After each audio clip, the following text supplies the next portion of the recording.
notice and then check to make sure it's streaming. Yes. Let's make sure the volume. We are live. Notice. Yep, it's working. All right, good to see everybody. Happy day. It's not a special day on the Vaishnav calendar. Let me check my Vaishnav calendar, wherever that may be. Anyway, it's not. So, let's chant. Get the guitar out, and we'll do some chanting.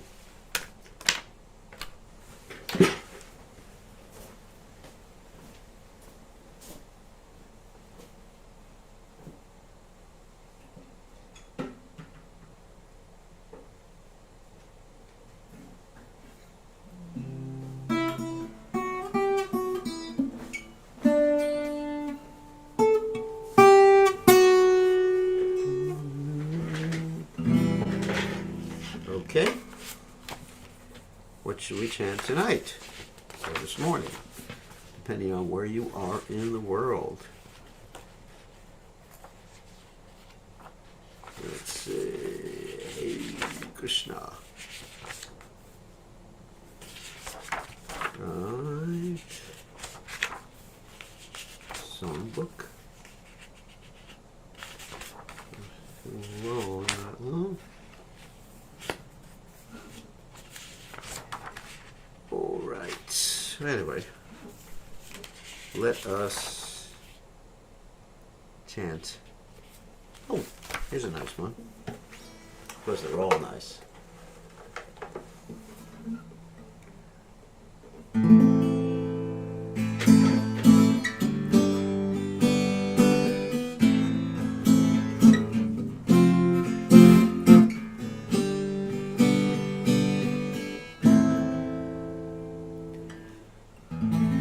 Nitai Padakamala Koti Chandashushi Tala Yechaya Jagachura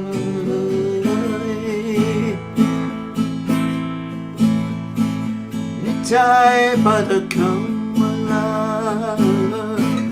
Koti Chandashushi Tala Jaya Jagachurai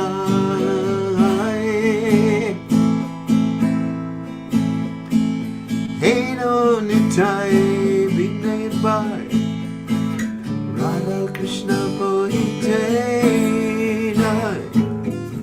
Trenakuri Daro Nitai Bai Heno Nitai Radha Krishna Bohite Nai Dredakari Karoni Tire Bai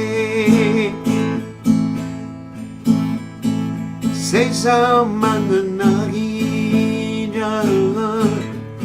Vita Janmagelo Dar Say Pashu Moro Dura Chara Say some Mandanai Jar Brita Janmagi Luktar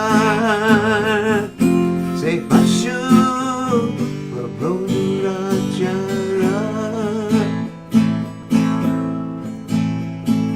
Nitai na Boleo Muke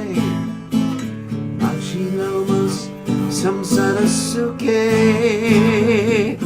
Jekule Hikori Vedara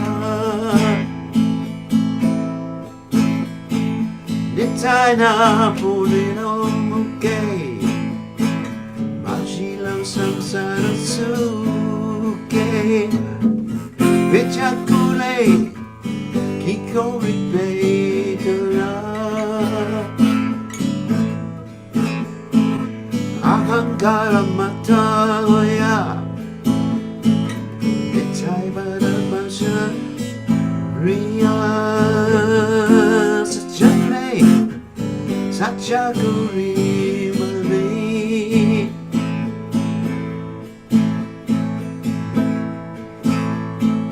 Ankaramatoe Alva Nitai Bada Pashu Riya Sachare Sachakuri Mani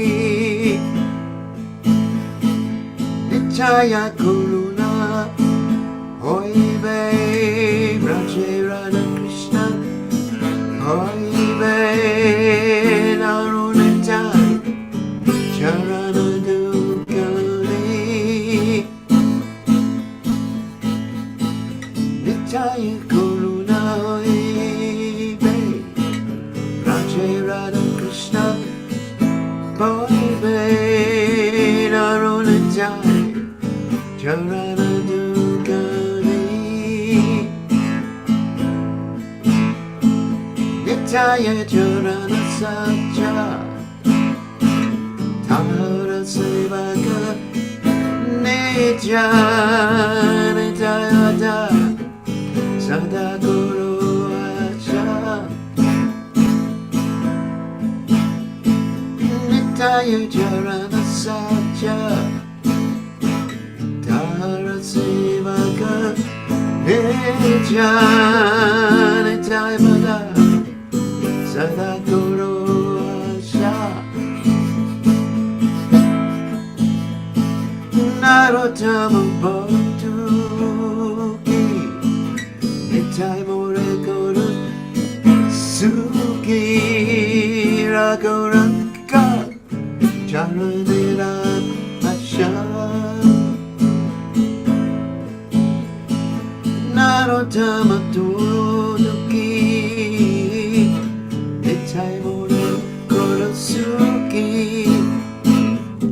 Rakoranda Charanira Pasha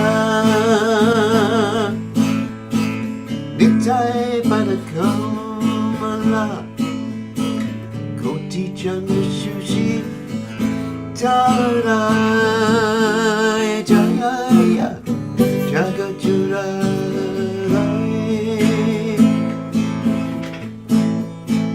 Nitai Padakamala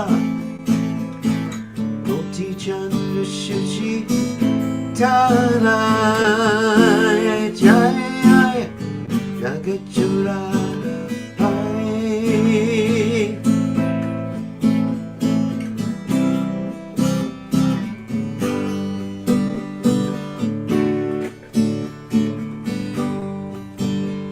Jaya Prabhupada Prabhupada Jaya Prabhupada Prabhupada Prabhupada Prabhupada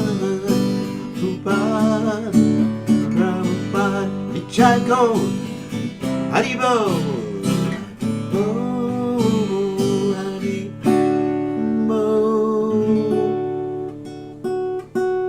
Haribo Jai Om Vishnupad Paramahamsa Paravatikacharya also Tela Satashi Shimad His Divine Grace Abhaya Jalana the Bhaktivedanta Goswami Srila Prabhupada Ki Jai ISKCON Founder Acharya Srila Prabhupada Ki Jai Ananda Koti Vaishnava Vrinda Ki Jai Namacharya Srila Haridas Thakur Ki Jai Prem Se Kaho Shri Krishna Chaitanya Prabhu Nityananda Shidwaita Garadha Shivasati Gaur Bhakta Vrinda Ki Jai Sri Sri Radha Krishna Gopi Gopinath Sai Mukunda Radha Kunda Giri Govardhan Ki Jai Vrindavanam Ki Jai Mathuram Ki Jai Jagadata Sami Ki Jai Madhumai Ki Jai Shrimati Tulasi Devi Ki Jai Sambhita Bhakta Vrinda Ki Jai Gaur Premananda Hari Hari Bol. All glories to the assembled devotees. All glories to the assembled devotees. All glories to the assembled devotees. All glories to Shri Guru and Gauranga Shri Prabhupada Ki Jai. Nama Om Vishnupadaya Krishna Prastaya Bhutale Shrimati Bhakti Vedanta Swaminiti Namane Namaste Saraswati Deve Gauravani Pacharane Devashesha Shunyavadi Paschacha Deshatarani. So I'm going to read the translation first. In this material world, which is progressing toward hell, for sure, there's always a blazing fire and everyone is struggling hard without finding peace. Therefore, if the world wants to have real peace, it should take shelter under the lotus feet of Lord Nityananda, which are cooling like the shining of millions of moons. Unless one takes shelter under the shade of the lotus feet of Lord Nityananda, it will be very difficult to approach Radha and Krishna. Anyone who does not establish their relationship with Lord Nityananda is simply spoiling their boon of a human birth and the animal propensities of sense gratification. Never saying the names of Lord Nityananda and Lord Chaitanya, they become absorbed in so-called material enjoyment, and their academic education of birth in a high family or great nation will not protect them at the time of death. They have become maddened by a false concept of bodily life, and thus they have forgotten their eternal relationship with Lord Nityananda. Such forgetful persons accept the illusory energy as factual. When you achieve the mercy of Lord Nityananda, then you will be able to approach Radha Krishna. Firmly catch hold of the lotus feet of Lord Nityananda. The lotus feet of Lord Nityananda are not illusion. They are a fact, and anyone who engages in the transcendental loving service of Lord Nityananda immediately achieves their transcendental position on the spiritual platform, which is eternal and blissful. Therefore, always try to catch the lotus feet of Lord Nityananda. Narottam Das Thakur says, "My dear Lord Nityananda, I am very unhappy, so I am praying to you to make me happy. Please keep me in a corner of your lotus feet." Jai, Narottam Das Thakur. So, we're going to continue with our study of Krishna Book. Aren't we fortunate? We're going to go on to chapter 12 today. So, Om Gana Timidandasya Garanjana Shalakaya Chakshur Unmeritam Yena Tasmai Shigurave Namaha. I offer my respectful obeisances unto the lotus feet of my spiritual master, His Divine Grace, A.C. Bhaktivedanta Swami, Srila Prabhupada, who so kindly opened my eyes with the torchlight of knowledge while I was blinded in the darkness of ignorance. So let us go to the Krishna Book. So, sharing the screen, and let's find the right screen to share, because I have a lot of screens opened on the computer. As you can tell, life is busy. So we're going to chapter 12 in Srila Prabhupada's Krishna Book. Krishna Book, of course, is the summary study of the 10th canto of the Srimad Bhagavatam done by His Divine Grace, Srila Prabhupada. Srila Prabhupada was unsure whether he would actually be able to finish the 10th canto, so he was merciful enough to give us the 10th canto in terms of his commentary and stories before he left this world. And so that's Prabhupada's Krishna Book. Actually, Krishna Book is the first book that I read in the Krishna Consciousness Movement. Not the first book I read my whole life. That would be ridiculous. But the first book I read was Srila Prabhupada's Krishna Book. And as I mentioned many times before, that when I read about Krishna stealing the butter and feeding it to the monkeys, then I was absorbed in the thought of the little blue boy stealing butter and feeding it to monkeys. Somehow or other attracted my mind, even though I didn't understand what was going on. So Krishna Book is all attractive, as is the Supreme Personality of Godhead. You may not understand philosophically too much, but that does not change the fact of the Lord being all attractive. So today we're going to hear about the killing of the Asura demon. So once the Lord desired to go early in the morning with all of his coward boyfriends to the forest, where they were to assemble together and take lunch.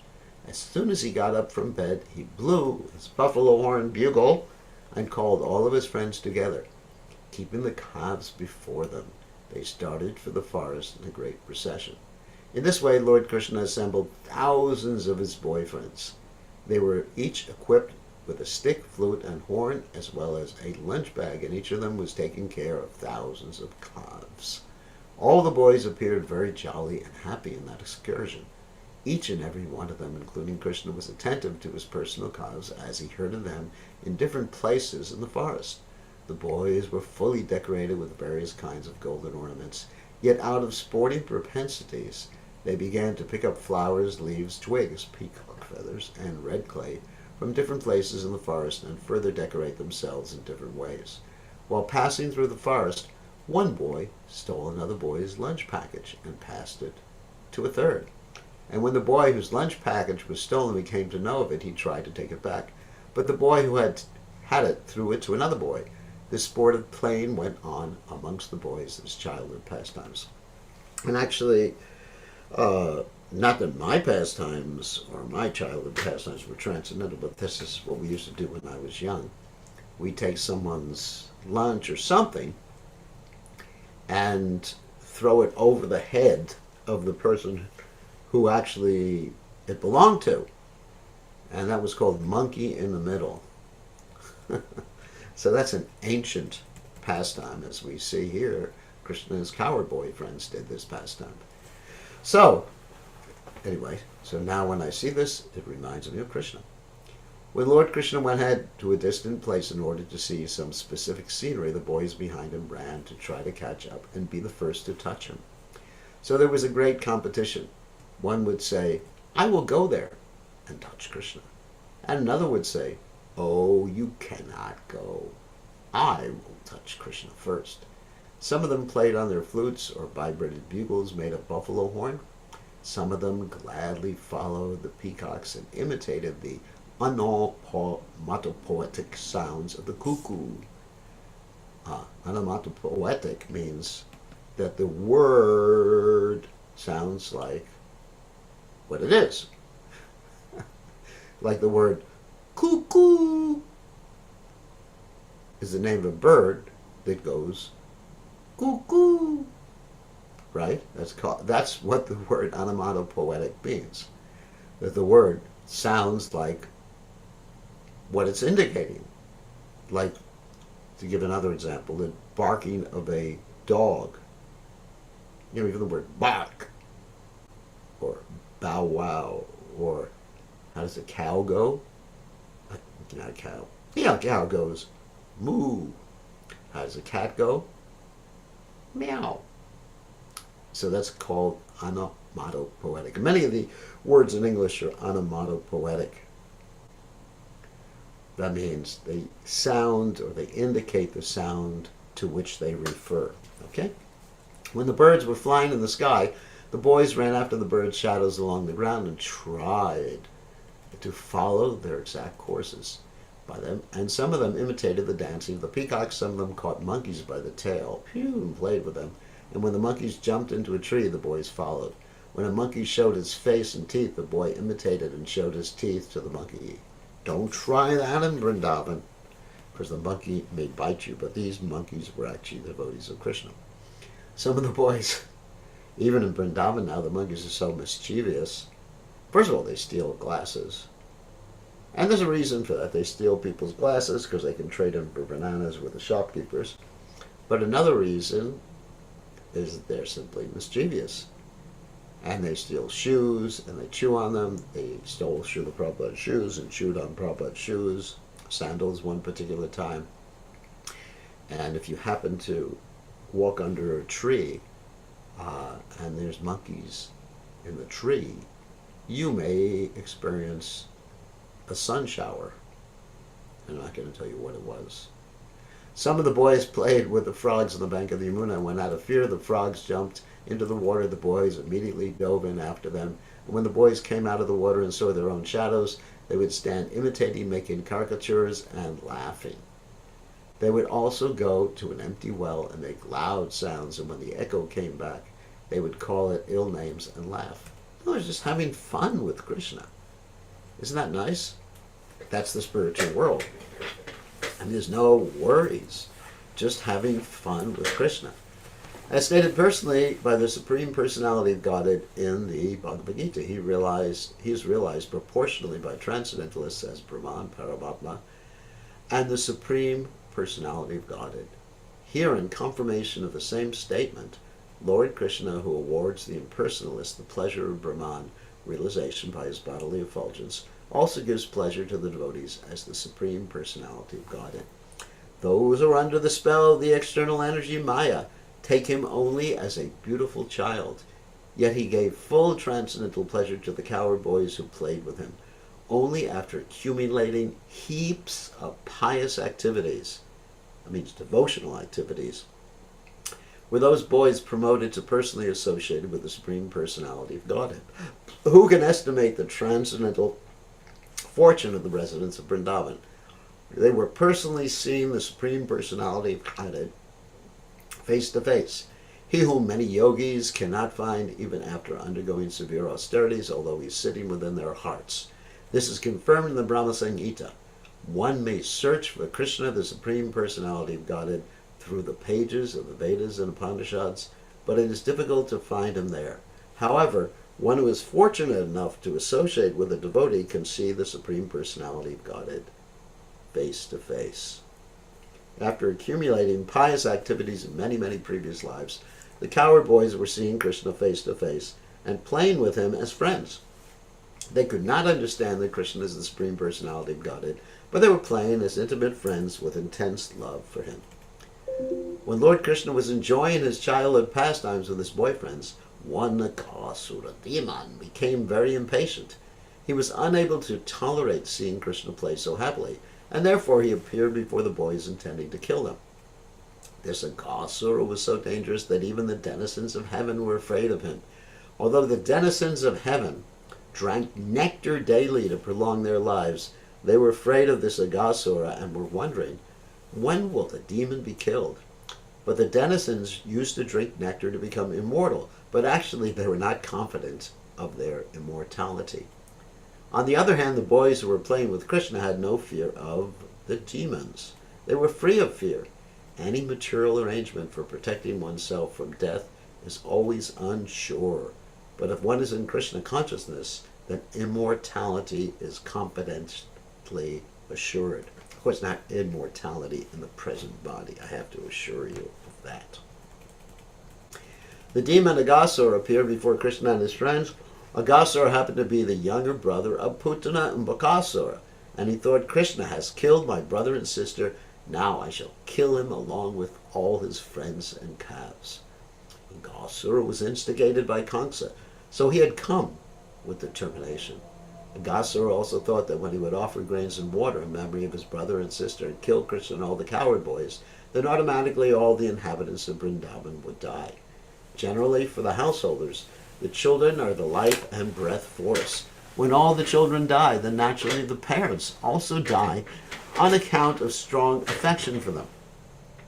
Agasura, thus deciding to kill all the inhabitants of Vrindavan, expanded himself by the yogic city called, what? Mahima. Means you become very big. The demons are generally expert in achieving almost all kinds of mystic powers. In the yoga system by the perfection called Mahima Siddhi, that means the perfection of being big, one can expand himself as he desires. The demon Agasura expanded himself up to 8 miles and assumed the shape of a very fat serpent. Having attained this wonderful body, he stretched his mouth open just like a mountain cave. Desiring to swallow all the boys at once, including Krishna and Balaram, he sat on the path. The demon in the shape of a big fat serpent expanded his lips from land to sky. His lower lip was touching the ground and his upper lip was touching the clouds.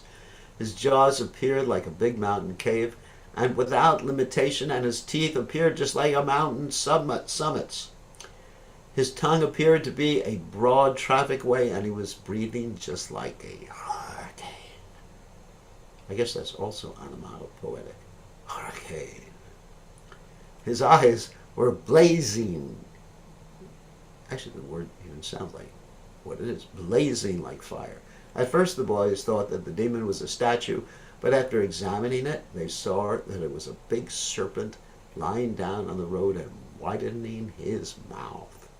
The boys began to talk among themselves. Dear friends, this figure appears to be a great animal, and he is sitting in such a posture just to swallow us all. Just see, is it not a big snake that has widened his mouth to eat all of us? The boys were aware of this. One of them said, yes, What you say is true. This animal's upper lip appears to be just like the sunshine, and its lower lip is just like the reflection of red sunshine on the ground. Dear friends, just look at the right and left-hand side of the mouth of the animal. Its mouth appears to be like a big mountain cave, and its height cannot be estimated. The chin is also raised just like a mountain summit. That long highway appears to be its tongue, and inside the mouth it is as dark as in a mountain cave. The hot wind that is blowing like a hurricane is his breathing, and the fishy bad smell coming from his mouth is the smell of his intestines. Yuck. Then they further consulted among themselves. If we all at one time entered into the mouth of this great serpent, how could it possibly swallow all of us? And even if it were to swallow all of us at once, it could not swallow Krishna. Krishna will immediately kill him, as he did Bakasura. Talking in this way, all the boys looked at the beautiful lotus-like face of Krishna, and they began to clap and smile. And so they marched forward and entered the mouth of the gigantic serpent. Meanwhile, Krishna, who is the super soul within everyone's heart, could understand that the big statuesque figure was a demon. The boys did not know this, however, and thus, while Krishna was planning, so it appeared some of the boys did know it. While Krishna was planning how to stop the destruction of his intimate friends, all the boys, along with their calves, entered the mouth of the serpent. But Krishna did not enter. The demon was awaiting Krishna's entrance, and he was thinking, everyone has entered except Krishna, who has killed my brother and sister. Krishna is the assurance of safety to everyone. But when he saw that his friends were already out of his hands and were lying within the belly of a great serpent, he became momentarily aggrieved. He was also struck with wonder at how the external energy worked so wonderfully. He then began to consider how could he kill the demon and at the same time save the boys and calves. Although there was no factual concern on Krishna's part, he was thinking like that. Of course, that's Yogamaya. Under the influence of Yogamaya, Krishna sometimes momentarily forgets that he's the Supreme Personality of Godhead with unlimited powers, and he gets worried. And that worry or fear is actually something that Krishna wants to enjoy. It's an indirect ras. Fear, humor, like that. Finally, after some deliberation, he also entered the mouth of the demon. When Krishna entered, all the demigods who had gathered to see the fun and who were hiding within the clouds expressed their feelings with the words, "Alas! Alas!"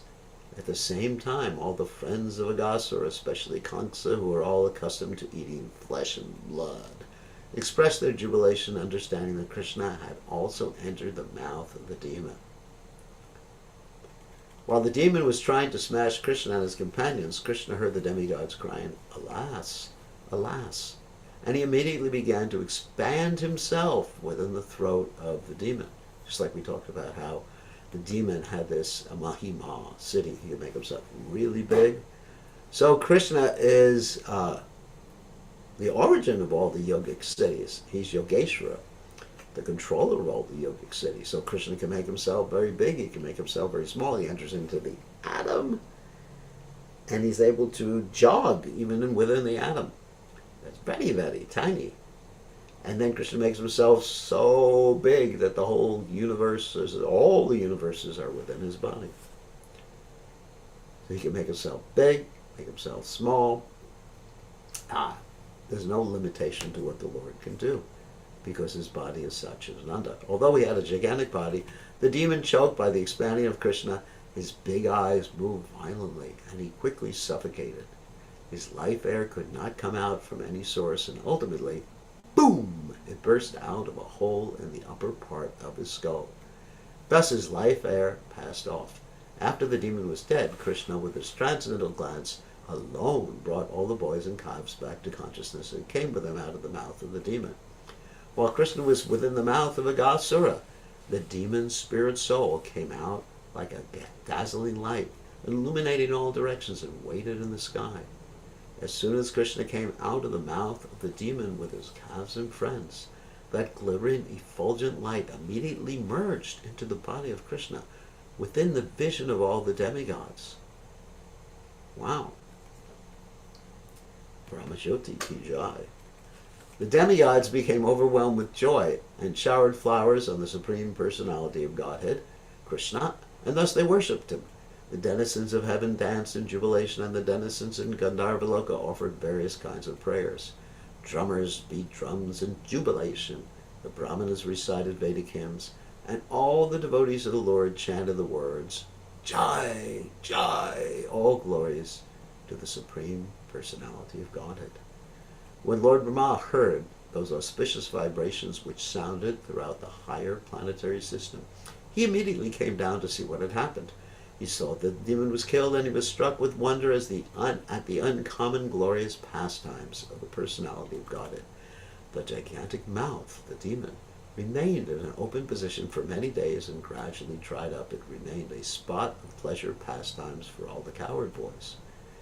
The killing of Aghasura took place when Krishna and all his boyfriends were under 5 years old. Children under 5 years old are called Komara. From 5 years up to the 10th year, they are called Poganda. And from the 10th year up to the 15th year, they are called Kaishara. After the 15th year, the boys are called youths. For 1 year, there was no discussion of the incident of the Aghasura demon in the village of Braja. But when the boys attained their 6th year, they informed their parents of the incident with great wonder. For Sri Krishna, the personality of Godhead, was far greater than such demigods as Lord Brahma. It is not at all difficult to award one the opportunity of merging with his eternal body. Thus he awarded to Aghasura. Aghasura was certainly the most sinful living entity, and it is not possible. Let me just turn this off because people tend to text me all the night long. Was certainly the most sinful living entity, and it's not possible for the sinful to merge into the existence of the absolute truth. But in this particular case, because Krishna entered into Aghasura's body, the demon became fully cleansed of all sinful reactions. Persons constantly thinking of the eternal form of the Lord in the shape of the deity or in the shape of a mental form are awarded the transcendental benediction of entering into the kingdom of God and associating with the Supreme Personality of Godhead. So we can just imagine the elevated position of someone like Aghasura, into whose body the Supreme Personality of Godhead, Krishna, personally entered. So you may say, here's an argument you may raise. Krishna has entered into my body. He's a super soul.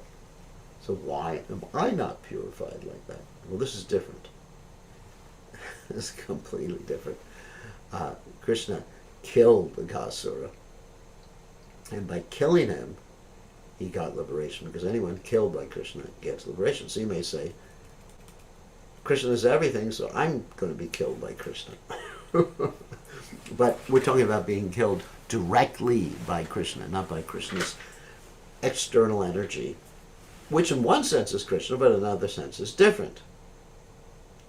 Achincha Beda Tapa.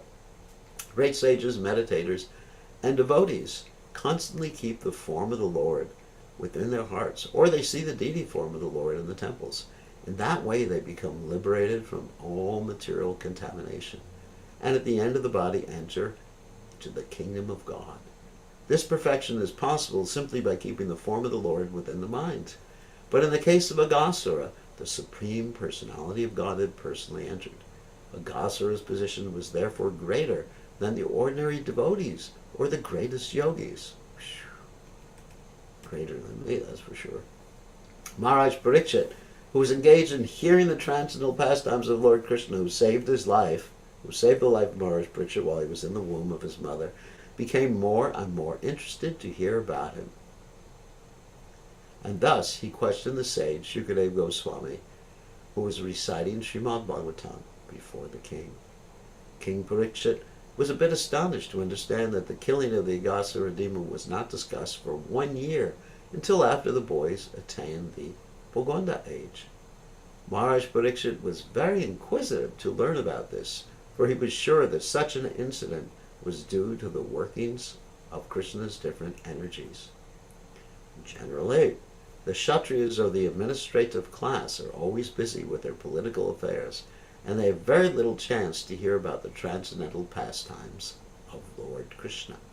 But while Parikshit Maharaj was hearing these transcendental pastimes, he considered himself to be very fortunate because not only was he hearing Krishna's pastimes, but he was doing so from Shukadeva Goswami, the greatest authority on Srimad Bhagavatam.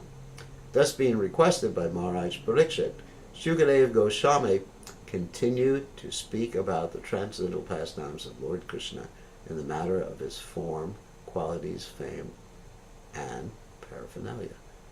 Thus ends the Bhaktivedanta purport of the 12th chapter of Krishna, the killing of the Aghasura demon. So maybe we could start chapter 13. Okay, we did 12 today, and we're going to do at least part of 13. Chapter 13 is called The Stealing of the Boys and Calves by Brahma. Shukadeva Goswami is very much encouraged when Maharaj Parikshit asked him why the coward boys did not discuss the death of Aghasura until after 1 year had passed. He explained thus, "My dear king, you are making the subject matter of the transcendental pastimes of Krishna fresher by your inquisitiveness. It is said that it is the nature of a devotee to constantly apply his mind, energy, words, ears, etc. in hearing and chanting about Krishna. This is called Krishna consciousness. And for one who is wrapped in hearing chanting about Krishna, the subject matter never becomes hackneyed or old. Hackneyed, like, seen it, been there, done it, boring. Never becomes like that. That is the significance of transcendental subject matter in contrast to material subject matter.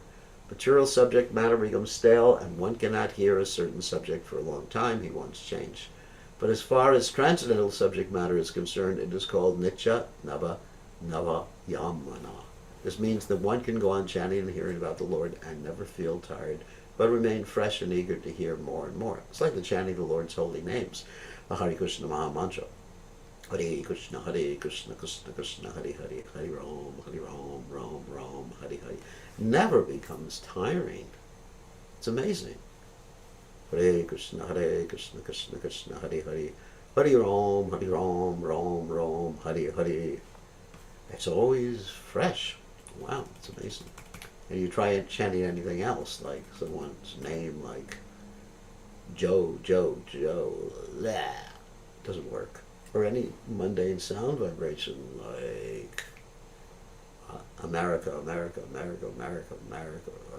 my God, I can say it about 4 times before it becomes hackneyed.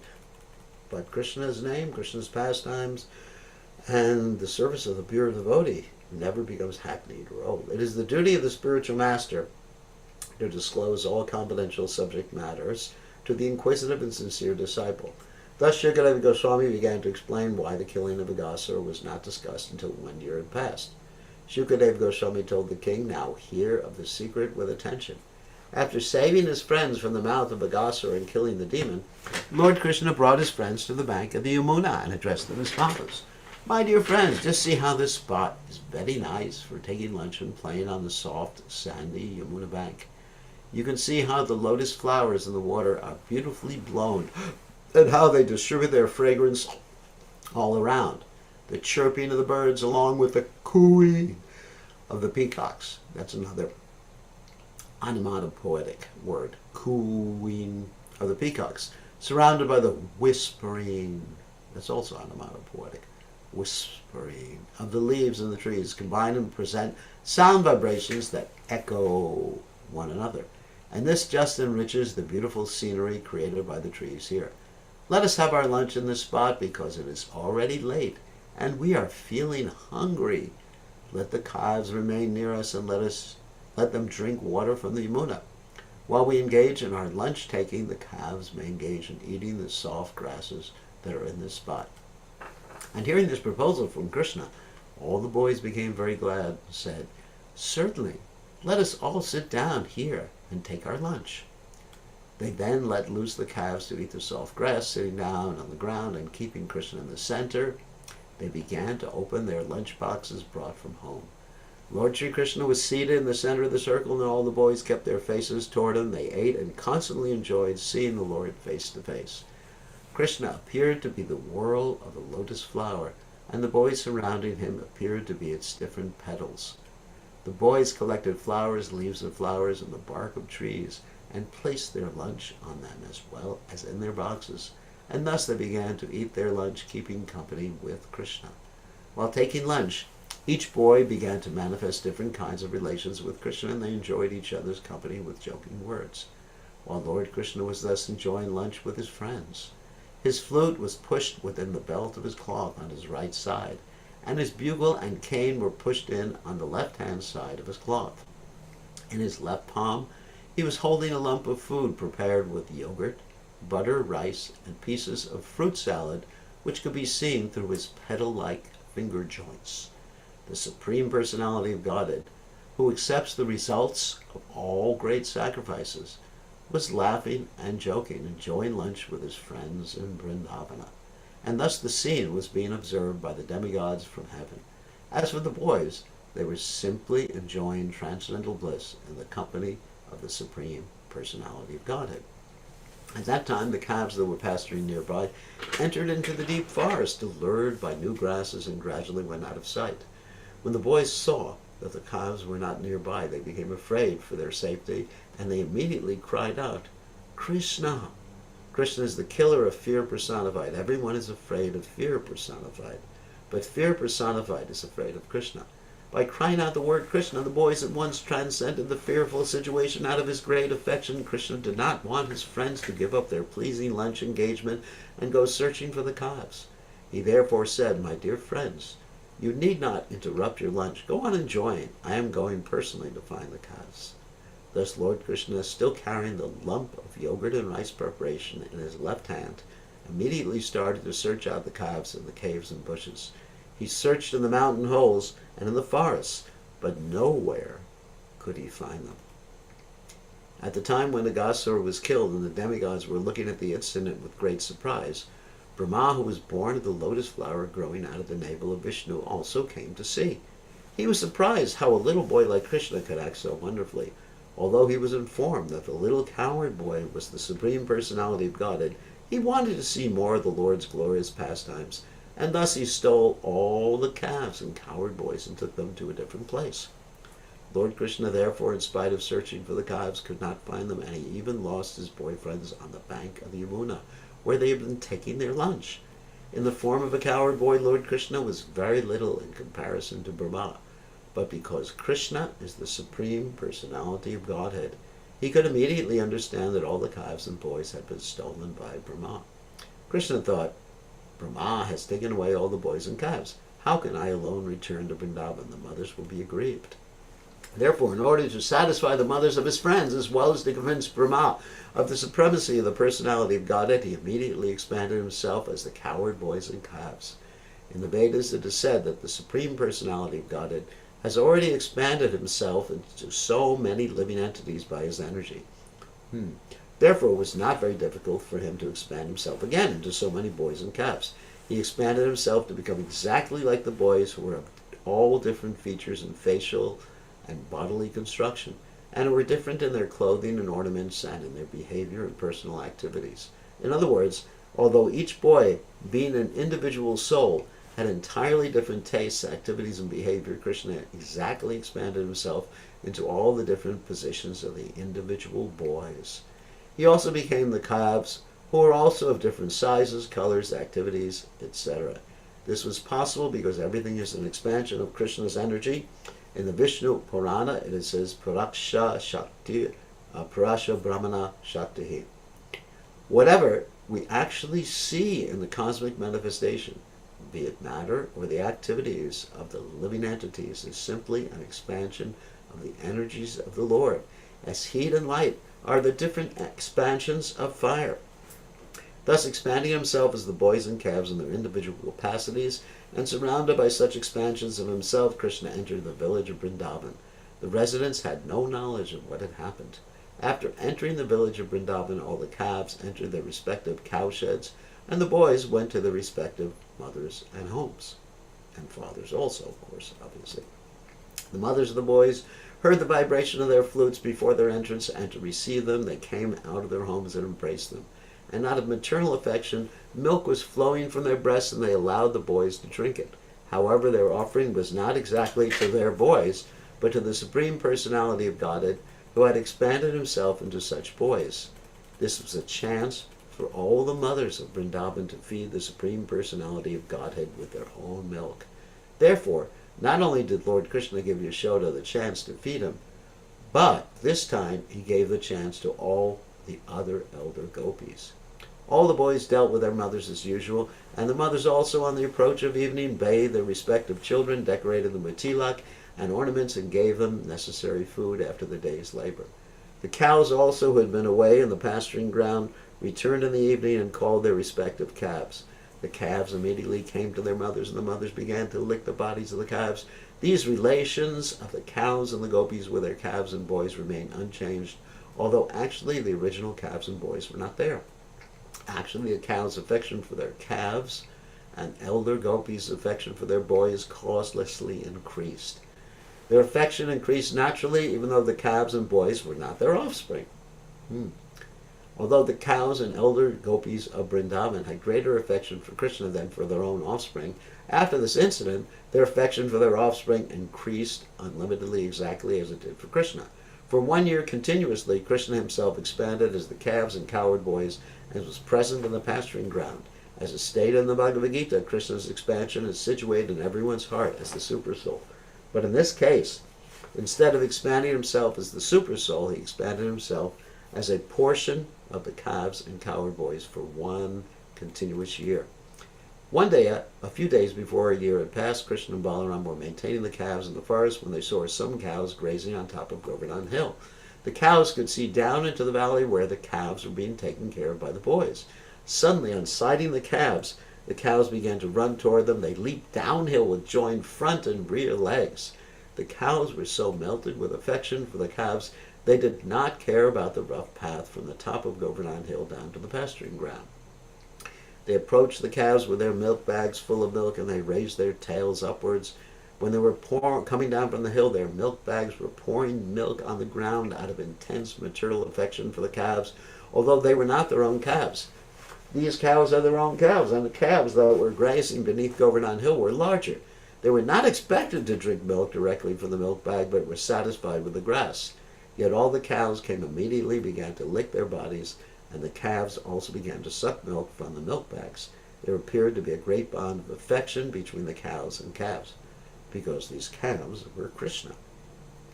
When the cows were running down from the top of Govardhan Hill, the men who were taking care of them tried to stop them. Older cows were taken care of by the men, and the calves were taken care of by the boys. And as far as possible, the cows are kept separate from the cows so that the calves do not drink all the available milk. Therefore, the men who were taking care of the cows on the top of Govardhan Hill tried to stop them, but they failed, baffled by their failure. They were feeling ashamed and angry.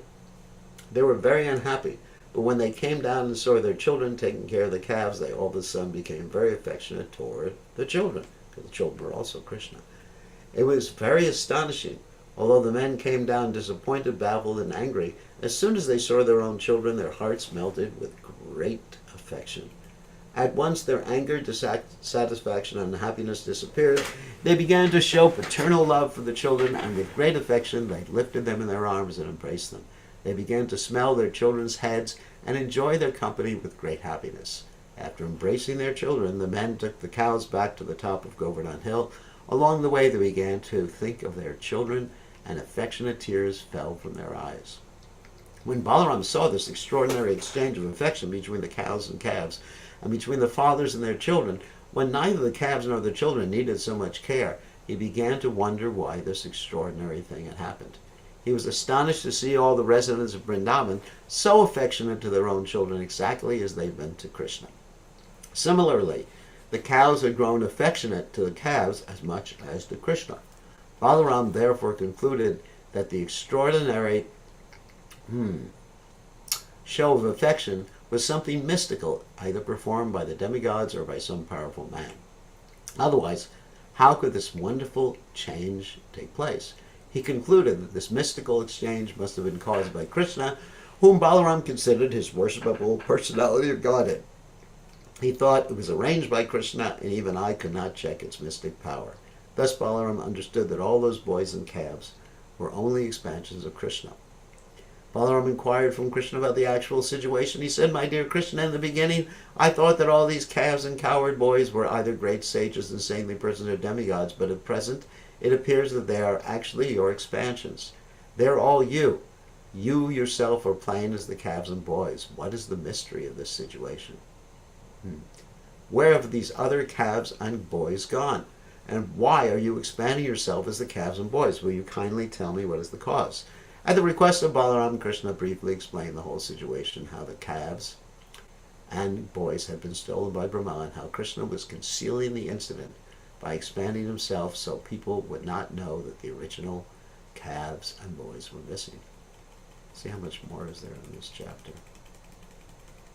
It's quite a bit, actually.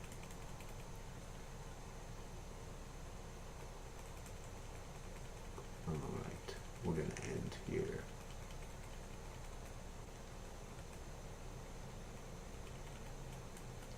Let me just write this down. We're missing.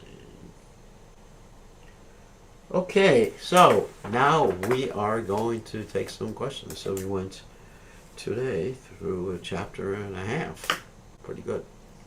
Okay, let's stop sharing and allow you all to unmute yourselves if you want. So you can ask your question by typing in the chat window, or you can raise your hand or unmute yourself. Someone who has a question. This is pretty much nectarian to be able to recite Krishna Book every night. Anyone have a question? Raise your hand. Going once. Oh, no one has a question. Rishikesh, you have a question. Haribolo. Yes, Gurudev. I had a question about this demons. What kind of karma they have that they are eligible to be killed by Krishna and at liberation, even though they are against him. And we are struggling here. Yeah, We got no mercy from Krishna. I can answer that. There's actually a story behind each and every demon.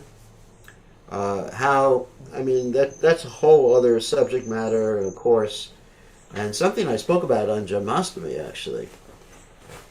That each and every demon became a demon in Krishna's pastimes because they were cursed by some sage or saintly person. And when a sage or saintly person curses, it says also you're getting their benediction. I mean, just like Manigriva and Nalakuvara, they weren't demons. Of course, they acted pretty demoniacally.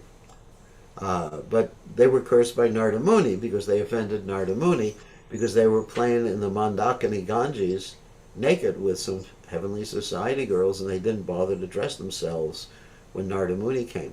So these demons, they were demons, that's for sure, but they actually got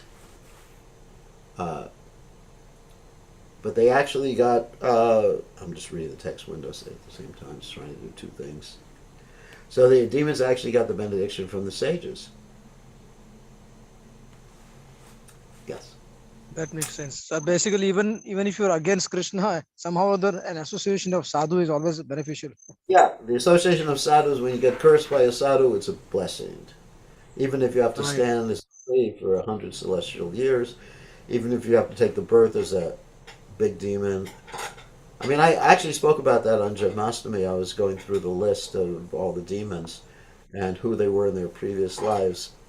And, some of them were actually sages in their previous lives, and they got cursed because they did something wrong. Some of them were kings who were enjoying with, many, many women in front of Durvasa Muni, and they got cursed. But there's a background story, and there's a background story to Putana, too. The Putana, as I mentioned many times before, was Surpanaka, and she actually had a desire to marry Ram, but of course she had an operation after that. She had several parts of her body cut off. So that's the reason. These weren't just like demons. These demons got blessings of sages after they got punished to make them humble, and then they got liberated after that. Okay, Thank you, so brother. that's a nice question. So Ishwar Chaitanya is asking a question. Just here, I just heard today that Brahma took the boys on Lord Balaram's appearance day. That's right.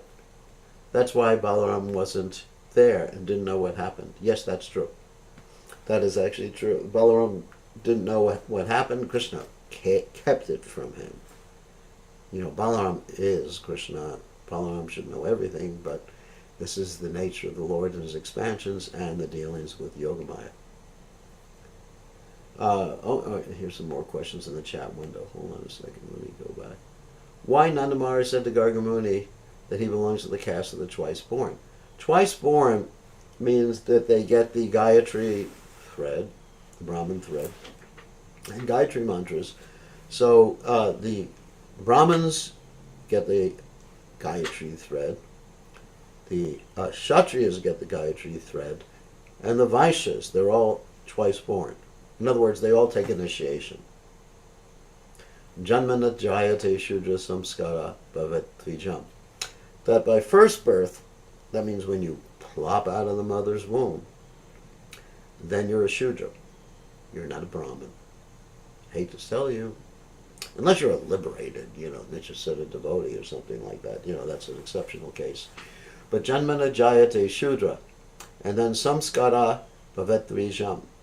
That by the samskara or initiation, which is what's mentioned there, not only the initiation but all the other samskaras, like the Garbhadana samskara, namakarana, etc., ending up with the antyeshti, which is the funeral ceremony.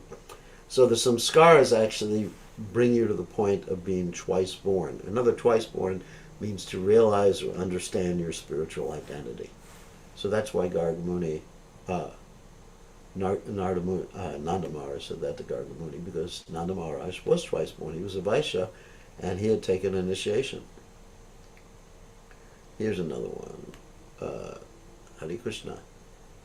How could we be hopeful to go back to Krishna's association when we were trying to perform devotional service in a lifetime only when comparing to the boyfriends of Krishna who performed devotional service for millions of years and they got the opportunity to associate with Krishna? Why? There's one word that starts with a P. Prabhupata. If you don't know how to spell. Because of Prabhupada's mercy. And also because of the Yuga Dharma, which was given to us by Prabhupada. It's Prabhupada's mercy that we have the Yuga Dharma given to us by Chaitanya Mahaprabhu. Yes. Because in this age of Kali, Kalera Dharma Krishna Nama Sankirtan, simply by chanting Hare Krishna, one can become liberated. The interesting thing is that there's some statement that you cannot compare even one chanting of Hare Krishna to millions of lifetimes of different types of sacrifices and pious activities. We don't understand how powerful the holy name is being given to us by Srila Prabhupada through, given to us by Lord Chaitanya through his divine grace, A.C. Bhaktivedanta Swami Srila Prabhupada. So there is great hope if we are absorbed in Krishna's names. That's the whole point. That is the whole point, to be absorbed in Krishna's names. That's the key. It's very easy. The key to becoming Krishna conscious is to be absorbed in Krishna's names, wherever you are. Krishna Badesh. And to help others become absorbed in Krishna's names.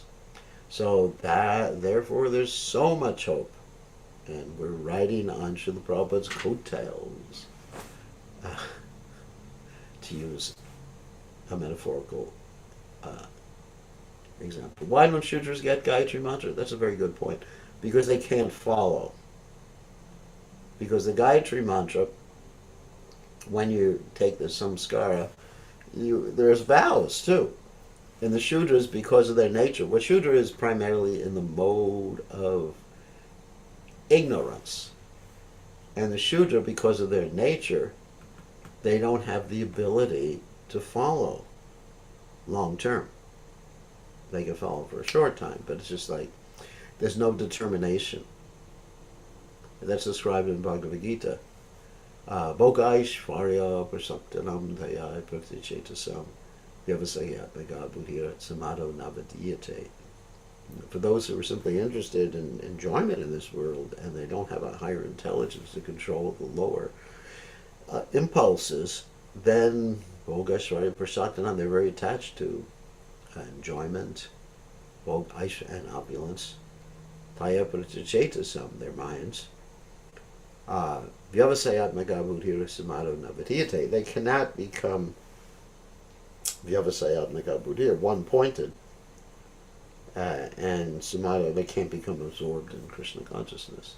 I mean, of course, by chanting the holy name, perhaps, not perhaps, but I know that even a Shudra's mentality can be transformed. But one has to be very, very careful to continually chant the holy name and keep in good association, because the nature of someone in a Shudra family or Shudra mentality is they have a tendency to revert to their lower nature. So if they're kept always in good association and allowed to spiritually progress, then there's hope. But, it's a question of keeping in good association. Otherwise, there's this principle of punat mushika bhava. Again, become a mouse. Because the tendency is there. Whereas a Brahman, someone by Brahminical nature, if they fall down, then what will they do? They'll look at a sunset or something. So they'll go to the Appalachian Mountains and take a nature walk in the Appalachian Mountains, or they'll go to the ocean and watch the sunset or something like that, kind of innocent type of thing. Whereas a Shudra, someone by Shudra nature, if they're not engaged in Krishna consciousness, then it's just like, boo, boo, just all the way to the pits. So that's the problem. So that's why they don't get the Gayatri Mantra. Actually, it's a good question. Actually, very good question. Okay, we have to end now. Thank you very much for joining us, and we hope to see everybody, same time, same station, tomorrow. All glories to His divine grace.